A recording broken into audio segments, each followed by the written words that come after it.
Баршаңызға сәлем достар. Сіздермен бірге ерекше тағамдар әлемі. Бүгін сіздерге пеште пісетін ең жұмсақ және дәмді сосиска в тестенің жасалу жолын көрсететін боламын. Барлық ингредиенттер төменде көрсетілген.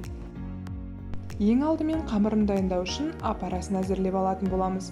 Ол үшін бізге жылы сүт, дрожжи және шекер қажет болады.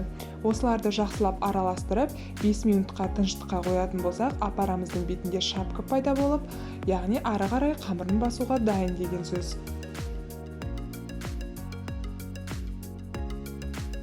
Мінекей, өздеріңіз көріп тұрғандай, менде аппарамның бетіне шапка пайда болды. Бұл үшін менде 5 минут уақыт өтті. Енді келесі ингредиенттерімді қоса беретін боламын. Сәл ғана тұзымды қосамын, содан кейін сұйық майымды қосып жақсылап араластырып аламын. Сұйық майды қосып араластырғаннан кейін ескерте кететін жайт, ұныңызды електен міндетті түрде өткізіңіз. Себебі арасына ауа кіргеннен кейін қамырымыз жақсы көтеріліп, жұмсақ болуына біршама көмектесетін болады. Осылайша ұнды бірнеше бөлікке бөле отырып, қасықпен араластырып басында, содан кейін қолдың көмегімен жұмсақ етіп қамыр илейтін боламыз.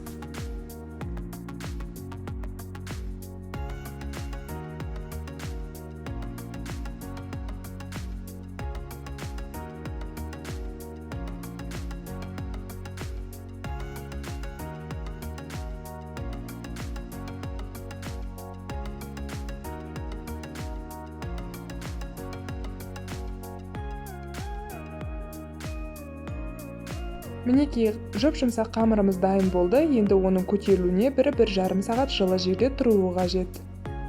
Менде 1 сағаттың көлемінде қамырым осындай болып, әдемі болып көтеріліп шықты және жұмсақ болып шықты. Енді осыны қолыма жабысып қалмас үшін сұйық маймен қолымды сылап, табаның ішінен, яғни табақтың ішінен алып аламын. Оқтаумен жайған кезде жабыспас үшін сұйық майды сәл пайдалансаңыз болады. Тақтайыңызға сәл жағып, оқтаумен жаятын боламыз. Қамырымыздың қалыңдығы кем дегенде 2 сантиметрдей болу керек. Қатты жұқа да, қатты қалың да болмауы қажет. Барлығы видеода анық, нақты көрсетілген. Мінекей достар, осылайша 4 бұрышты формаға келтіріп жайып алатын боламыз.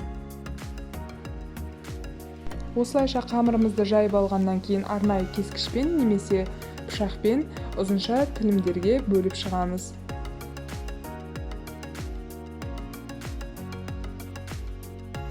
Достар, каналыма тіркеліп лайк басуды ұмытпаңыздар. Алдағы уақытта ең оңай деген және дәмді деген рецепттермен бөлісетін боламын.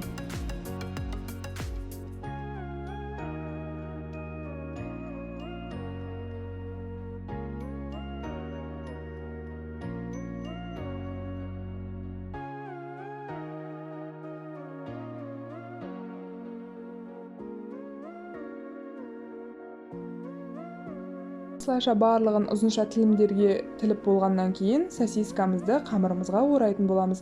Ешқандай қиындығы жоқ.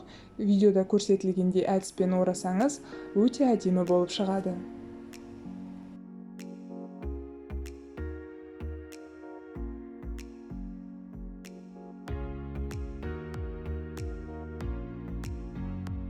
Осылайша барлық сосискаңызды әдемі етіп, қамырға орап шығып, пергамент қағазының үстіне салып шықсаңыз болады.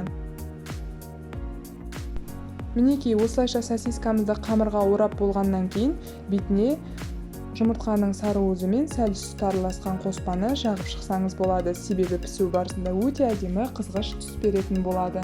Содан кейін әрлеу үшін мен ақ кунжутты пайдаланып, барлығының бетіне сәл ғана сеуіп шықтым.